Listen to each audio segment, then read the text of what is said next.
Hello, you. Yes, you. This is Usayome Sale from Ways Primetime. Now, we appreciate your continued support for watching our content, following us across all our social media. But we've noticed, for those of you watching us on YouTube, 88.5% of you who watch our content aren't subscribed to our channel. Why? Now, if you are enjoying our content, you enjoy our shows, and you want to stay updated on all things Ways, it's time to hit that subscribe button below. Now, subscribing isn't just for you. It's for the growth of our channel. It helps us get bigger and better. With your support, we can continue to bring even more intriguing and exciting content. How about you subscribing right now and being a part of our community?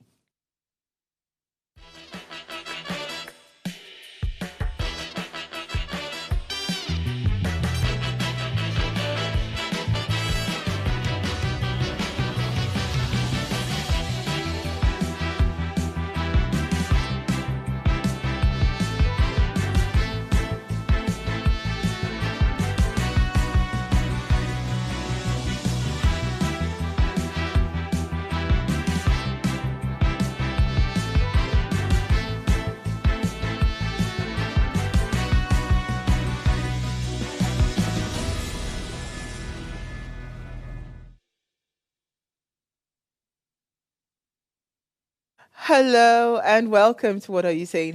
#Ways, where we talk about topics in the news as it affects us all. I am Usayome Sale. It's Monday, we're missing somebody. But hey, we're here. Hi, Bofa, and hi, Marianne. What are we starting with? Hi, Bofa. Let's start with Bofa. How are you, Bofa? I'm peachy.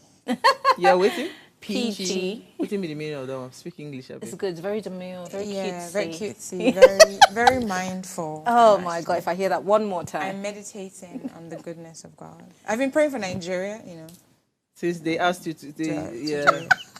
Since you were defending the man. I feel so much better doing it. Really? Yeah, praying for Nigeria is very demure. Yeah. Very mindful. Very mindful. It's all right. How about you, Miriam? I cannot believe that we're saying that. No. I mean, I'm happy to be here because last week... Yeah, you had your own demure, mindful moment. But hey, in Nigeria these days, if you wake up and you're alive and, literally nothing is wrong with you, you have to throw a Thanksgiving party every single morning. Absolutely. Absolutely. So I went for a health check. See, my hand is swollen. That's how the lady was not. It was the time to do like vital signs. And I asked her, I said, please check my BP. I said, because I don't want to believe that my BP is normal. The lady was laughing. I said, no, this BP cannot be normal. Because you're in Nigeria. Oh my God. If you're not worried about fuel or something. The way I've been feeling pain in my chest, I said, no, check this BP very well. She said, your BP is very perfect. She did the oxygen, whatever is, everything is perfect. The Lord has done it finally. God answers prayers. I know. Honestly speaking, like we really don't look like what we go through. Absolutely. And I mean, it takes a lot to be a Nigerian right now. Yeah. It takes a lot. There's just so much pressure everywhere. Every day I keep on praying that God, please give me the capacity to be able to, I know. I mean, Holy Spirit, take control. That's it. This is Holy Spirit, activate. Because what? I'm telling you. Being a Nigerian, you have to be very... strong, tough. I think the word is tenacious because it's like you're about to let go, but you're just holding on to a shred of hope. Absolutely. It's absolutely. tough. So our love is going out to you, Messi. We love you. We miss you. Yeah. We miss you. So, I mean, if you're yet to subscribe to our YouTube channel, please don't increase my BP. Go and subscribe so the BP does not go off. All right, remember to subscribe and, of course, share the link. So tonight, in partnership with Enough is Enough, we'll be going through a historic flood on breaking barriers, the impact of New Zealand's 1893 women's vote on global gender equality, right? So in 1893, New Zealand became the first country to grant all the women the right to vote. This landmark decision transformed the political landscape and set a global precedent for gender equality. Well, here are the key factors to consider under the New Zealand 1893 women's suffragette victory. The suffragette movement was led by Kate Shepherd, who organized mass petitions, public lectures, and lobbying efforts. A petition with nearly 32,000 signatures was a key factor in their victory. Now, strategic political alliances were supportive politicians who collaborated with the movement, and effective lobbying played a significant role in influencing key decisions. Cultural shifts, education and awareness campaigns were critical in changing public perception, making gender equality a recognized societal need. And then, on the global impact, New Zealand's victory inspired suffrage movements around the world, showing how local efforts can drive global change. So here's a call to action for Nigerians on the topic. Number 1, promote gender equality in leadership roles. Support policies to keep girls in school, especially in northern Nigeria. Join movements for women's rights and gender equality. Support organizations fighting child marriage. Challenge harmful societal norms and stereotypes. Push for laws against gender-based violence and for equal pay, demonstrate stronger enforcement of women's rights protections, and use digital platforms to advocate for gender equality. So absolutely. So New Zealand's 1893 suffrage victory highlights the impact of collective action and the power of advocating for equality. So for more details, visit what's it called, the Office of the Citizens, join the WhatsApp group. And remember, this is powered by Enough is Enough. We're so happy to have this partnership with them, to continue to educate and engage citizens. All right, so tonight we're having a conversation by ourselves. With ourselves. With ourselves. For ourselves. Sometimes it's good for us to have these conversations because Right. we left a lot of things out. Yeah, Yes. we're having a conversation around what's that thing now? A senator said Yes, something. Senator Ned Nwoko that said something. And Yeah, here's what we sent a found letter. as today's quote. It says, "The future of Nigeria lies in the hands of the younger generation. It is crucial for us to invest in their education and well-being to ensure a brighter tomorrow." And this was the Senator Ned Nwoko. When we open our phone lines, we'd love to hear your thoughts on this. But first, let's run off on a break to see what we found in today's news.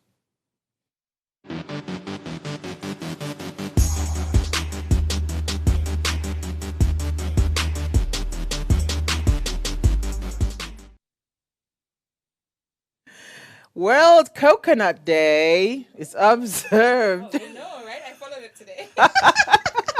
on September 2nd each year. It celebrates the importance of coconuts and their various benefits, including their role in agriculture, economy, and nutrition. The day also highlights the need for sustainable practices in coconut cultivation and production.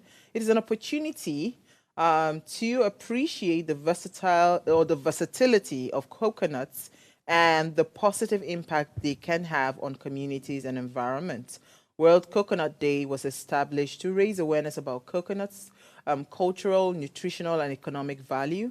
And also the day also emphasizes sustainable practices in coconut farming and production.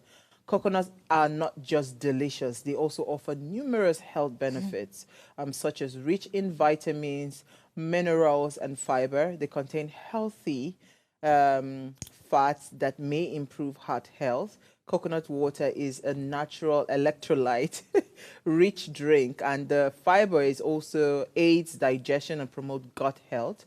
Coconut oils is a popular natural moisturizer for both skin and body. Yeah, hair and body, sorry. Yeah. So, Hamin. I love coconut. I love coconut. Yeah. Oh, really? Yeah. If I want to eat corn, there's no coconut, forget about it. Oh, really? You know, one time I tried to use coconut oil to make rice. Oh. I didn't know that you're supposed to use a tiny. I thought it was granite oil. Oh. So Oh. What happened it to the ended rice? very badly. And it wasn't just for me, it was for visitors. Oh. I hope you didn't serve them, Sha. Yeah, somebody just came in and said that, don't bring this food outside.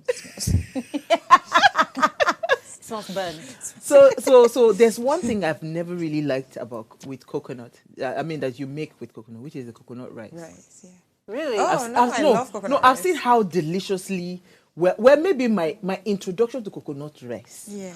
It was such a horrible experience. I never tasted it. I've never Really? gone back to taste it. So maybe I might just try coconut rice. You But should, it's every other thing with delicious. coconut, I think you should eat. make it so But that like, you so that you but buy the know milk. it's Don't from make the you. milk. It's so stressful. By the time you're No, done, it's you wouldn't better even to feel- buy to make the milk. I saw no, I Vicky find James. that- No, I saw Vicky James' video. Did you see that video? In fact, it was her video that made me say, okay, I might try coconut rice. It's very easy. Because she actually grated the coconut Yes. and squeezed out the milk. I'm not She doing said, that. she said, And no, she said boiled that it. is better than the canned store-bought. one. Yeah. Everything Those is better ones than that the store-bought, but I prefer the store-bought coconut. No, then you're not getting the real milk. thing, because like it. you see the juice that comes from that coconut milk. When you boil it, it's like when you're making banga. Yeah, When it comes it's out, it so- comes out as milk, proper Yeah. thick milk. So when you put it in the rice, it's It like feels you're like you're eating eating. rice It's like and you're. milk and butter and everything. Thank you. It's so- It's yummy, and for I've those tried of it, you but who it's so like shrimp, stressful. Yeah.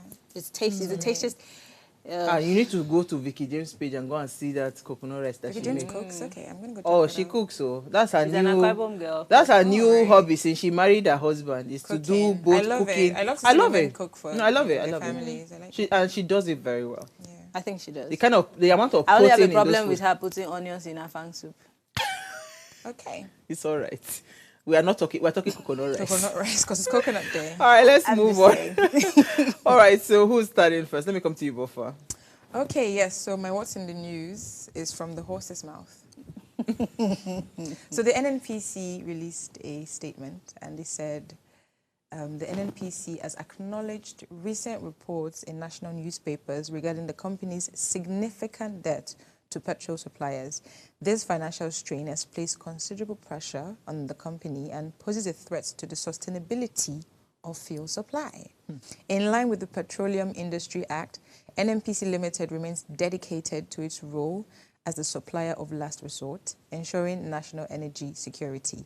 We are actively collaborating with relevant government agencies and other stakeholders to maintain a consistent supply of petroleum products nationwide. After I saw this, I took a screenshot really quickly, so if they delete it, I'll be like, gotcha. But they didn't, because 2 weeks ago, they released a press, this is from the Chief Corporate Communications Officer, where they said that they saw in the newspaper that they're owing suppliers, international traders, and they haven't remitted some things to the federal government, that it's a lie, there's no such thing. So it's, I think earlier on we were saying something about how brazen this government is. You know, it's like, we'll do whatever we want. What can you do about it anyway? While you're protesting, we'll be eating. So this is the food. We eat the rich. Yeah, that's what I found. Tis well. I just No comment. I just asked the same question earlier today, that what's the NNPC not lying about now? Yeah. Because if you are brazen enough to Do a double lie take about it, in 2 weeks. and then in a few days you're back to say, well, you see, Yeah, it was right. What you saw in the newspaper was true. Can we ever believe anything that the NNPC says? Can we ever believe anything that this government says? Is the NNPC a cesspit of sorts that has continuously come to bedevil Nigerians? Because you know that you have not given us energy. And so we all rely on fuel. We all rely on this thing that you have not, you refuse to produce and refine in our country. The money that we don't have, you're taking it out to produce it in some place, and then we buy it back with the money that we don't have. And yet you tell me very happily that subsidy is gone. And we thought that when subsidy is gone, you just make life easy for us. But it's just one lie after the other. They really must take us for granted. They have no respect whatsoever for Nigerians because, hey, they will keep eating while you cry. I wonder why, and I'm just saying this and we can move on, I wonder why government agencies in this country feel the need to say things premature. You know, if you didn't respond to the news before and then you made this one, it would be like, Nobody's okay, going to. nobody's saying There's nothing to. You're not a press house. You're not a newspaper. Yeah. You know, it's like, let's speak now. We'll retract later. Why? Because they think that let's tell them something so they can get hold off our on to backs. it. Because Nigerians have been asking questions. What's his name? Femi Falana is saying he's sending people to the refineries to go and make investigations as to what is the state of these refineries. Why are you paying salaries for refineries that are not working? Somebody told me today, an expert said, those refineries is old tech. Refineries don't necessarily have new tech per se.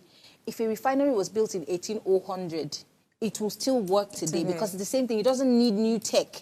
That they are lying to us because this is their cesspit. This is where they make monies for elections. So That's why you've seen Buhari came. He was the Minister of Petroleum. Yes. Now Tinubu has come.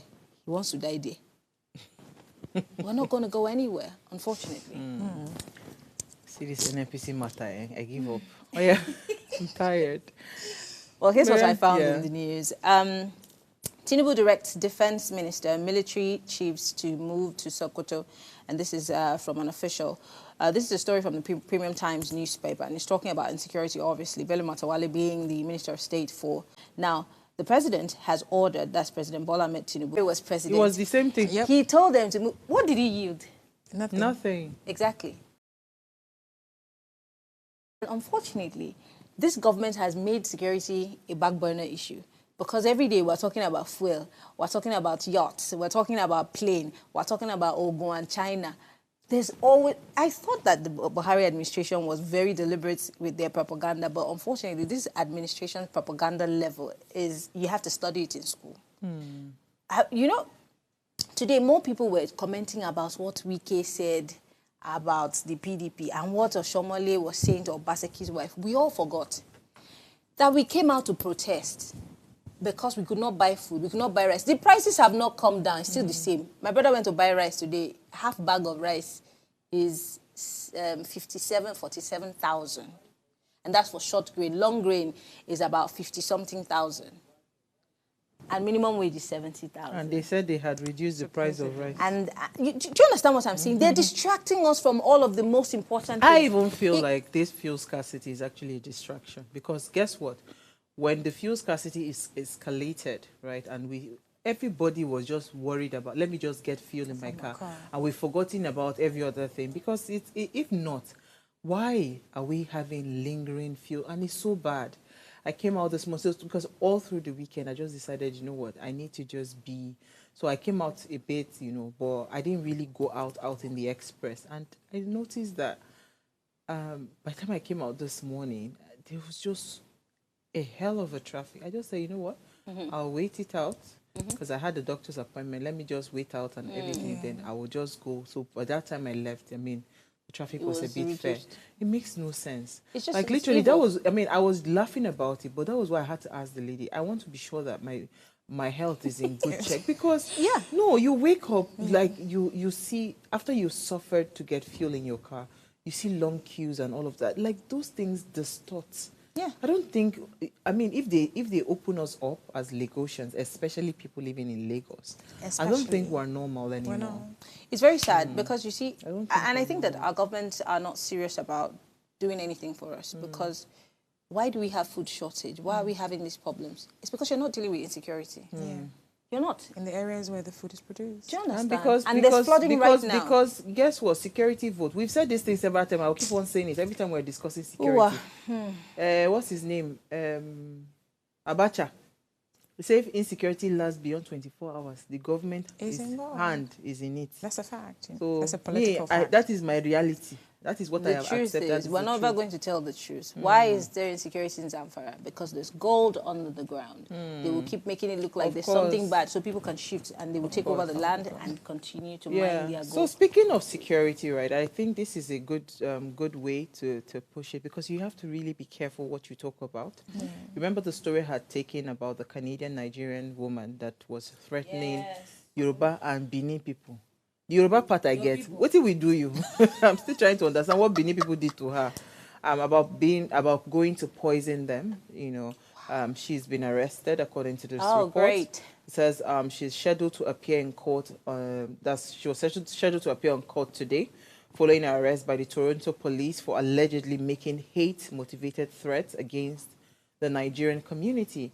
Amaka Sonbeja, I think that's her name. She's 46. She was apprehended on Sunday following the investigation into the online content she reportedly posted on August 25th, threatening violence against specific members of Nigerian communities, specifically Benin and Yoruba people.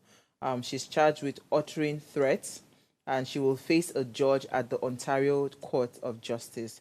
So the case is being treated as a suspected hate-motivated offense, with the Toronto Police Hate Crime Unit involved. They're all upset. But no matter how angry you are, you can't get to this point where you are angry with your fellow human being. I mean, exactly. they are humans. What did they do? What did they ever do to you? If politicians continue to divide us across tribal lines and religious lines, we shouldn't be the ones, to divide ourselves. I mean, the statement was so hateful. I couldn't even finish that video. Why? So you want to go and be putting poison that they'll be feeling sick, they will not know. I laugh at us when we begin to play the ethnic card. When they are sharing SUVs in the National Assembly. You don't know who is Yoruba, who is Igbo. There's no Yoruba, there's no Igbo, there's no Bini. Come on. There's no Efik person. Let's not even kid ourselves. When they are meeting at their parties and their children's weddings, everybody's my brother. But when they want to take your vote, they now start telling you, who is Edo? She's Edo. You know, Edo people are not good. This one is Delta. Delta people, they are terrible. Calabar people, and we don't think. It's so painful. I think we're also part of the problem. You know, when I introduce myself to people, I like to tell them I was born in the South. I went to school in the East. I served the country in the North. I live in the West. And I'm a well-rounded, well-traveled Nigerian. Yes. And I've never had issues with the host communities for me. I love Igbo people. I love Yoruba people. I love Northerners. I've always existed in those spaces without fear. So somebody like you, Bofa, can never have anything called tribal bigotry. You know why? It's the same thing. So I was born in the North. I grew up in the North. I came down South for schooling. I'm living in the West. I've been to the East for different things. So a lot of these people, they are so shallow. So shallow. Because they've not left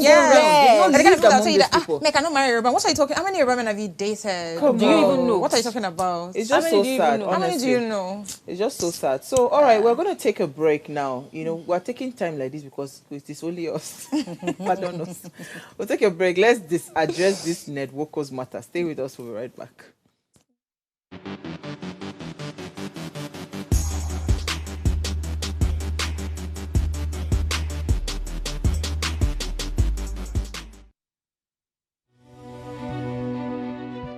Nigeria, by extension, Africa, is faced with a lot of challenges. With the growing youth population and very little engagement. That is a ticking time bomb. We're blessed people with a diverse culture who have a lot to say. And yes, we are talking. It is important we drive conversations that informs, inspires, and influences thoughts and actions. If we say there is beauty in diversity, then let us embrace our diverse culture. We must continue to courageously be the voice of transformation. As we are the hope for the future, yesterday's conversation shaped today. What are you saying to shape your tomorrow? We know you have a lot to say, and we are here to hear you.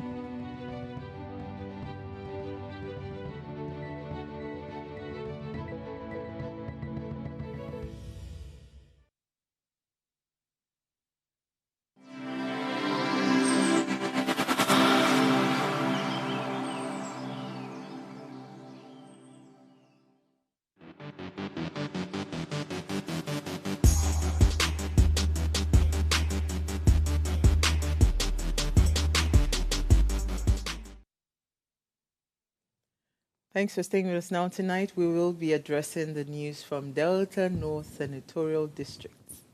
Ned Nwoko, who has requested President Bola Ahmed Tinubu to replace the Minister of Humanitarian Affairs with the establishment of a National Social Security Agency, arguing that the current system has rather perpetuated a cycle of dependency and poverty in the country. Nwoko, in an open letter to Tinubu entitled Reimagine Nigeria's Social Safety Net, a call to replace the Ministry of Humanitarian Affairs with a National Social Security Agency under the Office of the President, criticized the ministry's failure to provide meaningful and sustainable relief, while expressing concerns that issues of poverty and the societal decay it perpetuates have reached a level of urgency in the country that can no longer be ignored. Nwoko's letter, which comes in the wake of the widespread protests and unrest fueled by hunger and economic hardship, argues that the Ministry of Humanitarian Affairs has merely offered temporary solutions rather than addressing the root causes of poverty, pointing out that the protests and agitations are expressions of deep-seated hunger and need, which further reflects a broader systemic failure. So in light of this, we want to have this conversation around Ned Nwoko's letter to the... That the ministry isn't just called the Ministry of Humanitarian Affairs. It's called the Ministry of Humanitarian Affairs, Disaster Management and So it's a three. So if you come out and say, oh, squash this and replace it with something else, it's almost like saying something was built to do a thing, but in the process of doing that thing, it's beginning to impoverish the people, so change the name. It doesn't really, you know, it is there for humanitarian. It's supposed to, you know, like when there's an outbreak somewhere or something unfortunate happens, it's supposed to be able to provide aid, immediate relief. That's what it exists for. So and social what? Social development. Okay. So that's where the NPower and those. I agree that those ones they've not really been effective, but have they impoverished the country? They would just be means to steal, you know. But I just wanted us to know that, you know, it's a three-in-one thing. So it's not just we didn't start out to say, you know what, let's create a ministry for charity. That's not what. That's not the purpose that it serves. I also want to put it out there that in the light of what happened with Beta Edu and, you know, monies disappearing and her predecessor, Mr. President has moved to unbundle that ministry as it is now. It's not necessarily what it used to be. So, for example, the school feeding programs that's under it and several other things have been spread out to different people. So, at the end of the day, we might see that ministry crumble. It might probably just be that social development part that might be left. That survives. But also, it brings to the question of, with that ministry in place, what has it really achieved as opposed to making us become a Babianla society? Because since the Buhari administration came in, and then, of course, the Tinubu administration has come to take over, we've become a beggarly country. And so they came up with the 5,000 naira for market women, the 20,000 naira. And even at the time, you wonder, what can you possibly do with 20,000? Why are you not creating, you know, the environment for people to and businesses to thrive, as opposed to handing out monies? It doesn't really do anything. For example, if there is some sort of relief package that is given, let's say in the UK, that's because, you know, maybe something happened, so like the COVID relief package or whatever. But then before that package is given, the UK system is already a system that's solidly put together, that you have power that can power your businesses. You have other means of transportation, so that if you can park your car and take the train or you take the bus. We don't have any of those things in place. And then the government goes quickly to give out monies. Where does that money, who does it even, how many people have received these monies? So, but I don't quite agree with the fact that the government offering certain packages, you know, makes us Bambiala. Well, it's our money to start with, right? And then, but what does it do for you? Nothing, to be fair, but the fact that the money doesn't achieve much. Continuously come back for more money. There are people who always come back for more money, even if you give them $1 million as their relief package. Yeah, but I don't think in this instance, what can 20,000 naira do for anyone? I'm sure the thinking behind it was, you know, good. The execution is flawed, I agree, but I don't think that a government saying, you know what, I have a ministry that's set up for this purpose, and it is fulfilling that purpose, and then we say, oh, we're beggarly people. It's making us dependent on what? How do people become dependent on 5,000 naira? What's 5,000 naira done for any Nigerian in this country? That's just something that once in a while you go and say, is this unavailable? Let me apply for it. But like, it has made us beg. It's hard for me to comprehend. Maybe I don't understand it. So you remember the conversation we had last week, Monday? It was last week Monday or the upper Monday, where we talked about the 50,000 naira grants that the president's wife is putting together for women in businesses. Yeah. I mean, I think there's a pattern when it comes to government and how they perceive empowerment. Yeah. Right, because it's not just a Tinubu and administration That's thing. what I was going to say. I've sat with a governor that said that in this state, if you do not do stomach infrastructure, you cannot win an election, right? That's a Nigerian problem. Yeah, so it's a culture that we have built over the years, and that's why the begging culture has lingered for this long. Yep. You see people that are able-bodied going out on the street because they know that I'd rather just beg and gather all my money than wait. But we created that environment. To get like a monthly. That's what I'm saying to you. That yes, I understand. So let me land the point. They want to be able to give them those handouts. Let me land that point. So I know countries that what the country will do for you, Bofa, is that for the period whilst you're trying to get another job, they give you certain kinds of stipends. Yeah. And I know some countries that did that en masse when COVID then happened, because it was almost like, okay, this is a double whammy. I already lost my job, and I don't even have the opportunity to even find another job. So they were paying them direct credit into their account.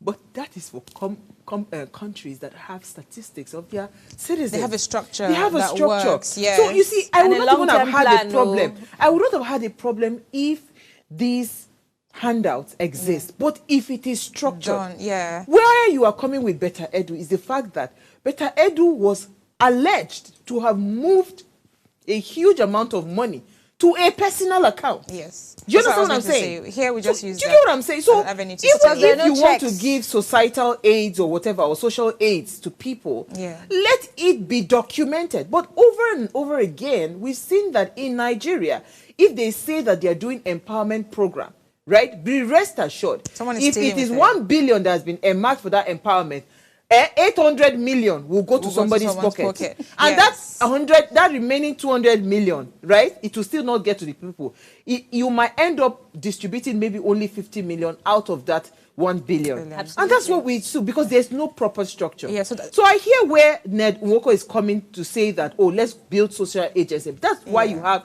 places where you have a social security number. We have a national identification number. No, I get it. I think it's potato.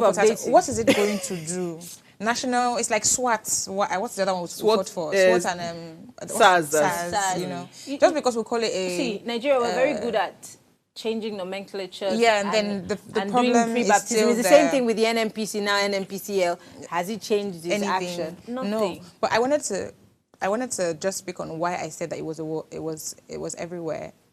Today I was thinking about it after they announced the girl that was in South Africa, the pageant girl. She won the Miss Universe. Yes. And I was just thinking, like, before, you need to milk your trauma, because trauma sells. Really, people like to see people begging all over the world. They want you to look like you No, the underdog story has it always so been much. the story. It's shocking. You don't even have to be in camp, train like the other girls. You just have to be invited to the pageant. I mean, the media loves that. Yeah, you know, for example, so that's why when I was in Borno, I was told to tell the story of a girl from, and I said, no, I want to tell a winning story. Let's not always make the girl look like she's beggarly. But that's what sells. This is a girl that's winning. Let's tell that story. So we milk it. No, that's why you never blow. But totally unrelated. It's totally unrelated. That's what I was like, okay, this that's why you never blow. Let's take a break. What can I do? There's something you go tell story, say no. We'll take a break. When we come back from that break, we'll continue this conversation. Stay with us.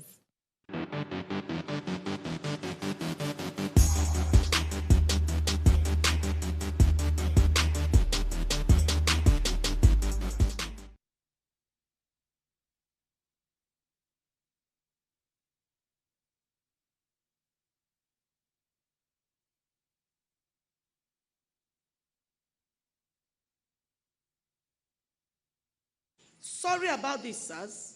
Mans, forgive me. I know what I am going through in this country. For a while, this is all we keep on organizing. And a few weeks ago, there was hunger protest. And they talk about peace and security. Women are not empowered. Children are suffering. Nigerians are suffering. But we waste money all the time in frivolous things that don't make sense. I am sorry. Many people may misunderstand me, but I am ready to be misunderstood. I am ready to be tortured. I am ready. I don't want to break down here. This is it. I have changed the narratives. I said, no program without empowerment. The women, you're talking about peace and security. With poverty, how can you solve it? You keep talking, you're doing workshop, you're doing this, you're doing that. With poverty, where are we heading to?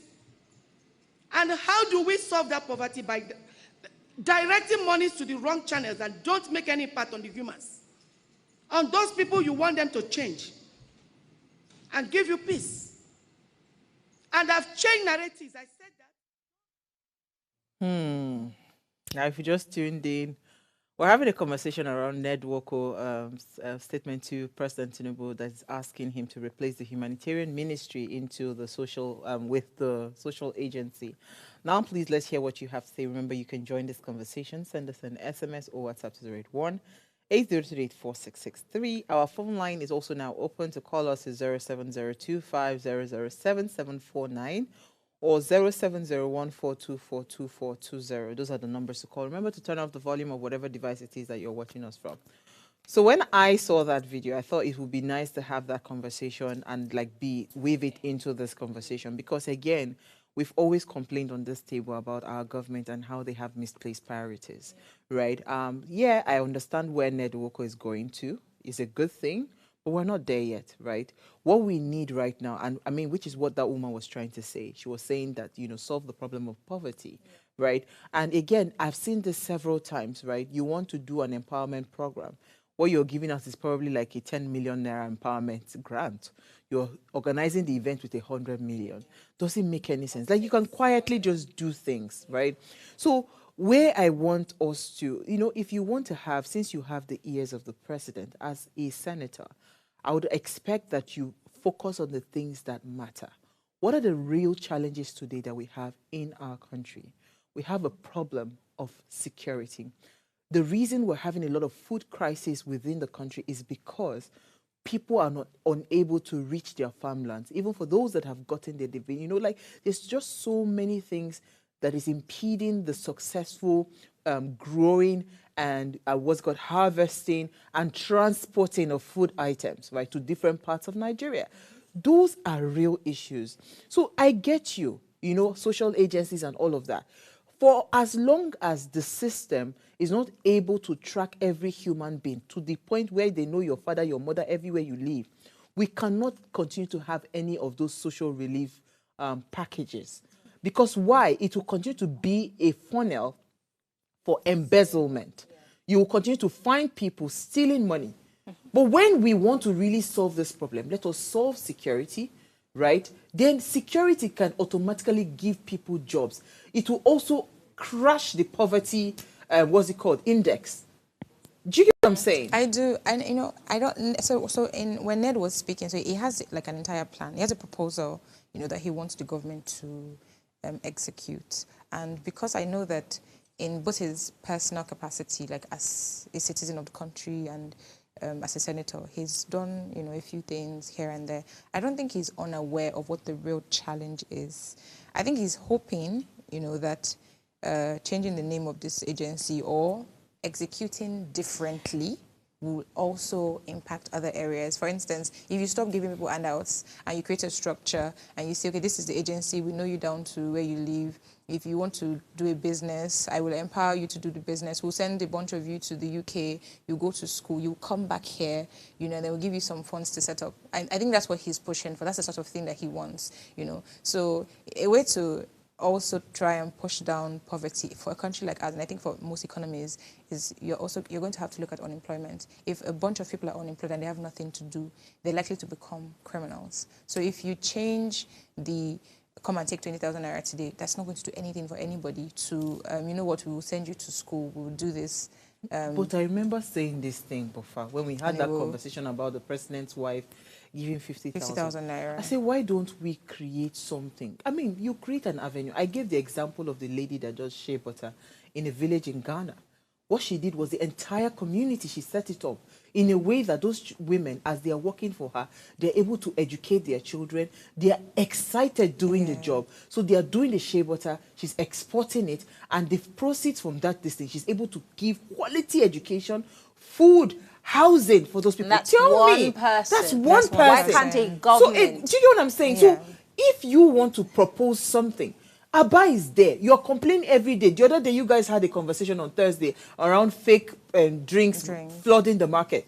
The energy you use to create a fake drink is the same energy you use to create the original one. Yes, and give it to neighbor. All you need, Bofa, is the quality raw materials. Do you understand? I think to produce. Well, so what do you need? What do you do as a government? Set up a structure that allows these people come like factory workers. I don't think. See, I'm so sorry. I don't like to be the prophet of doom, but I don't think that the government does not know what they ought to do. do. But Ned Nwoko has been a senator for how long, please? Since 1999. Why didn't he write that open letter? He's done a bunch of letters. Ned Nwoko, yeah, I know. But I'm saying saying he does a lot of advocating. Yes, you know, but you see, so I can be an advocate today, and I will just scream, and I will drink water. Ned Nwoko has receipts. It has. I know, but what I'm saying is that if you're talking to a government like ours who know the right thing to do, but are not doing it, it's like pouring water on the back of a chicken. Yeah. Okay, Nigerians said, all right, we're tired. Let's protest. What happened? They said you're trying to overthrow the government. What we're not addressing is the fact that this government has no plan to change our lives or change anything. We're just, all we're doing is just exercising our mouths. I'm sorry to say it, but that's the truth. Do you know why I was almost attacking you was when you talked about fake drinks and creating a structure for that, using the same energy. I don't think criminals should be reasoned with. You're not getting the point. No, You're missing the point. It's like when we say that, this hacker, he hacks the computer, so bring him into the system. Jail him. He's a bad person. No. Evil people, because we're all in this country and we're not going around selling fake drinks to kill people. Yeah. That's why it's like the US saying that we don't negotiate. Those are criminals. Don't negotiate with them. Don't bring them into the system. Jail those ones and then let me explain government should create an environment for businesses actual people. To thrive. Yes, for actual good businesses. We say, let's bring people, let's train them. There are millions of people that have gotten some form of training through some empowerment scheme or the other. Until today, they've not been able to do anything because they gave them 20,000. Is it even that? There is no place to even practice. We have people that they send to school abroad. They are there. Yeah, I saw them on channel television. A lot of my people asking that they pay they've not paid their fees. They're not able to eat. This is an irresponsible government. There's nothing anybody can tell me. These people are out to they just want to destroy this country. So are we saying that if we replace the Humanitarian Disaster Management Agency with something else and we execute a structured proposal like what Ned is saying, like set up this thing? How are you going to I'm sorry again, I'm back with my doom and gloom. How are you going to execute a structure when the foundation that you're building that structure on is faulty? So is it a hopeless situation? Yes, it is. I'm trying to explain something to you. Let's say today na coconut day. Coconut day. You get coconut head. You know they hear what? You have to smell the coffee. No, but let me explain it to her because she get coconut head and she no one hear what. I'm saying to you that where those kinds of structures work, Bofa, they have data. Okay. Do you understand? Information. They have collect data then. We have refused as a country. What's all the data they've collected? You go to the bank, you register. No, it's like you go to MTN, you do BVN, you go to Glo, your licensing office, your passport office, all that data is to check and ensure that supposed you're not to be in stealing. one bank. That's for. That is not and they're still going to line up every day for NIN. They're telling you every day they're going to disconnect you. We're joking. No, that serves a different purpose. So if you cannot even get your population... See, your fingerprint, does it change when you go for your telephone, whatever? Let me take a caller. When you go to the bank? Let me take a caller. It should be in a data bank where everyone can access it, but we don't want to do it. Let's take a caller. Okay. Good evening. Good evening. Good evening. Country frustrates me. Hello, you're live. Yeah, good evening. Hello, good evening, Loma. Yeah, this is Loma. Yeah. One sister here just reminded me something. Changing NNPC to NNPC till today. They are owing. Till today. 6 billion. Nothing meaningful is happening in NNPC. Till today, NNPC refineries is lying moribund. It's quite unfortunate.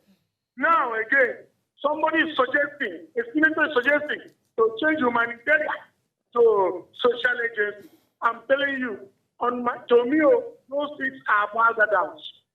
It doesn't work. It can never work until God gives us a leader who will come up and stand his ground and say, enough of this bad policies, enough of this bad governance. If not, I don't see us going anywhere. But I pray that in Nigeria, as we enter into the new month of September, God will touch this leader. And they will make good things happen. Because there is no way you will change this thing without good people. They look at Malik Yari. Nobody has removed him yet. Malik Yari and that man upstream and downstream sector, they are busy destroying our refinery and nothing is happening. Let them leave that place. Let people man that place. Thank you so much. Thank you very much. Thank you so much. And who's to say there's another Mele Kyari will not join? What we have is a systemic problem, yes. right? And nomenclature change does not change that problem. Nothing. If a government, first of all, wants to plan and truly wants to empower their citizens, you must know how many people you have as a people. When was the last time you did census? Within my company here, I know how many staff I have. So if I'm planning my monthly budget to say this is how much we're paying, right, we are going to make sure that every person is accounted for. Yeah. Secondly, I cannot just hire when I know what the budget looks like, when I know that I have no plans on paying that salary. It is a simple thing. Like if we start to think and see Nigeria as business, right, there are so many decisions that we would not make. Because again, if you continue to, if I gave you, for instance, before I gave you ₦1 million, right, it is at your discretion. But if I transferred that ₦1 million to your account, and I expect you to transfer those, give me a statement of account that shows how you disbursed ₦1 million, there's every likelihood that I must get a well-accounted ₦1 million teeth to teeth. Do you get what I'm saying? I get you. But what we see heavily with the government are cash transactions. Lot of these times, a lot of the transactions you even see are mainly moved by cash. So even when they were giving, when the CBN was doing cash policy, it was not targeting you and I. Yes. It was targeting them because they know how they move funds. Yep. Do you get what I'm saying? I get you. So the point is, if we truly want to solve Nigeria's problem, we know where to start from. Look at all these, would I call them useless policies that have not empowered anybody. Do you understand? I understand. All are the policies that you see them pushing forward all the time. So that tells you, they say where your treasure lies, that's where your heart is. So you now agree with me that they don't have any plans to better your lot? No, do you agree with me now? That we're just dancing around. I'm trying to be optimistic. I agree, right? But I think that we have not come to terms with it. We always want to hold our hope. Oh, no. I'm not holding our hope. I just want us to understand the senator from where he... To actually get what he's saying. So what is the goal? Okay, I want to, before you land your point, what is the goal of setting a national social security agency? Okay, no, what is his argument? Let's even leave what he wants to call it, right? You said that this is a company, this is a business. You know how many staff you have on your payroll and you're going to pay them. What Ned is saying is that instead of thinking of it as people have worked for me today, so you know what, maybe I'll just dash them 5K. It's the end of the month. Let them use their whole body. He's saying pay them their salaries, like create a structure where people get something because it is their right to get it. It is their right to prosper. They've earned it. It is their economy. They're supposed to be empowered to work in the economy, as opposed to saying, you know what, I have 50K. But who's to say that we will not also be Let me read this part of this story. It says, while expressing concerns, can you listen? Okay. While expressing concerns that issues of poverty and the societal decay and the societal decay it perpetuates have reached a level of urgency in the country that can no longer be ignored, right? Issues of poverty and societal decay. Issues of poverty and societal decay. How does that nomenclature change address poverty, and how does it address societal decay? Do you know what societal decay is? Societal decay is them accepting to put a stamp on the National Assembly to buy a private jet, to put a stamp on the National Assembly to renovate the vice presidential lot, to put a stamp on the National Assembly to buy cars for the senators. Those are all societal decay. Societal decay is a Senate president saying that whilst you are busy protesting for hunger, we will be at home eating. How does this nomenclature change address the situation of societal decay? It doesn't. It doesn't. It doesn't. It will work both ways, right? So for the government, for the government that is always trying to hand out something and then using that as an avenue to continue to steal and embezzle funds, is saying that if you create a better structure with this new agency, what is a better structure? A better structure is giving empowering people because they have a right to be empowered, and doing it. How do you get executing it in a way that it can be repeated, making a science out of it, right? Are we bringing angels to do the execution? Unfortunately, the message if the foundation is faulty, I guess the message is bleak, right? It feels like, okay, how are we going to do this? But it doesn't take away from the fact that it is not a bad message. Let me explain. I've not said the message is a bad message.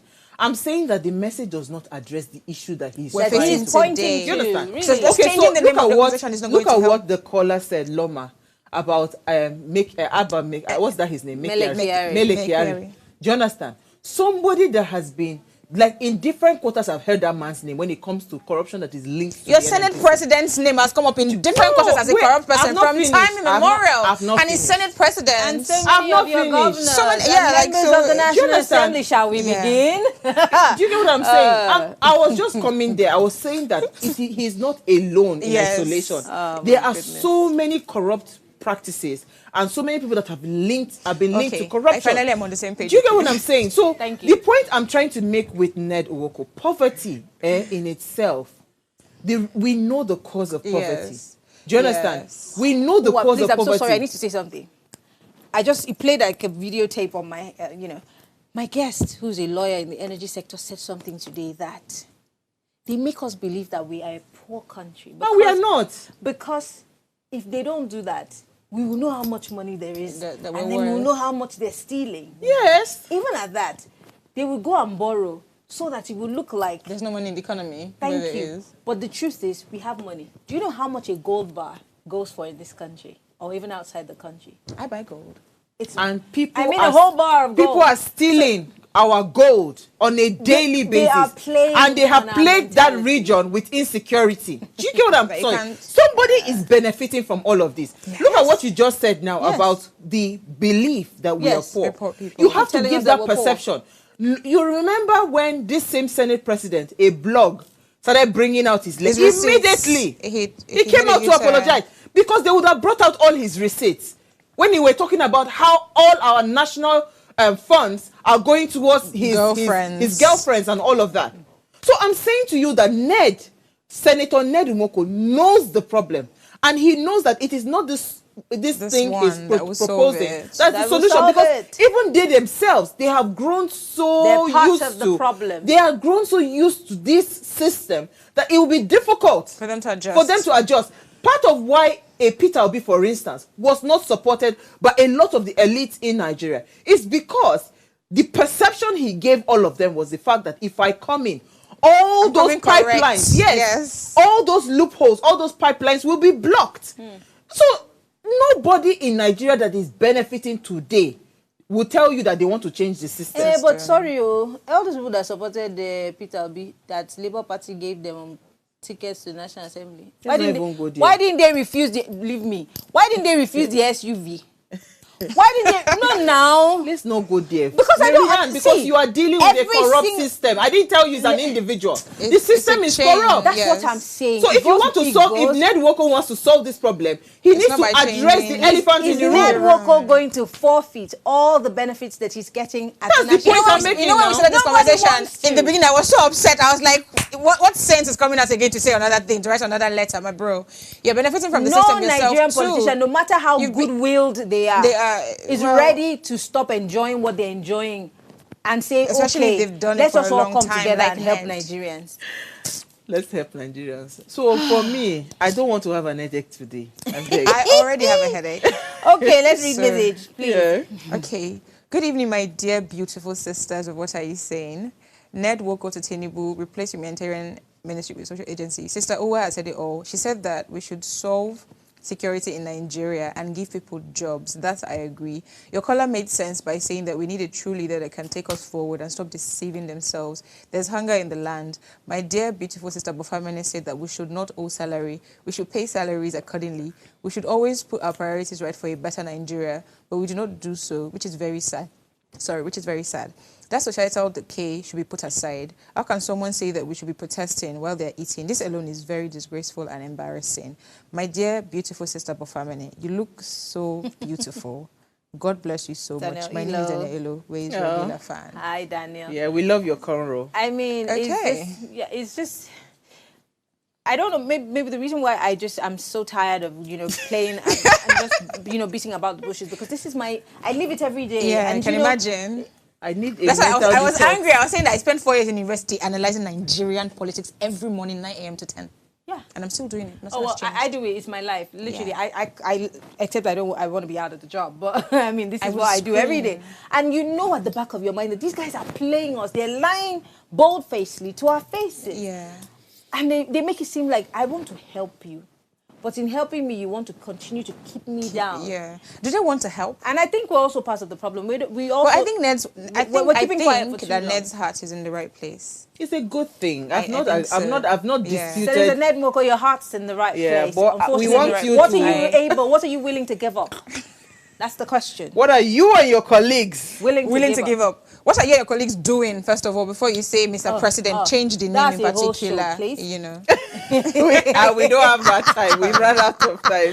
Thank you so much, ladies. I think this was a good conversation, but I just want us to direct the priority. That's not priority right now. We know where priority should lie. Let's solve security challenges in the country. I mean, automatically jobs will be. Minister Adelabu, give us light first. Before we go, ensure you subscribe to our YouTube channel and Official Upgrade TV. These days we're becoming too chaotic for my liking. You can interact with us further. Drop a comment. We'll start bringing guests so that we'll calm down. Drop a comment and follow all our engagements. Like and share and invite our families and friends to watch and follow the conversation. Let us listen to the quote again from our dear senator. He said, "The future of Nigeria lies in the hands of the younger generation. It is crucial for us to invest in their education and well-being to ensure a brighter tomorrow." So from this quote alone, you yourself, you know where they should channel the energy to. We'll see you guys tomorrow.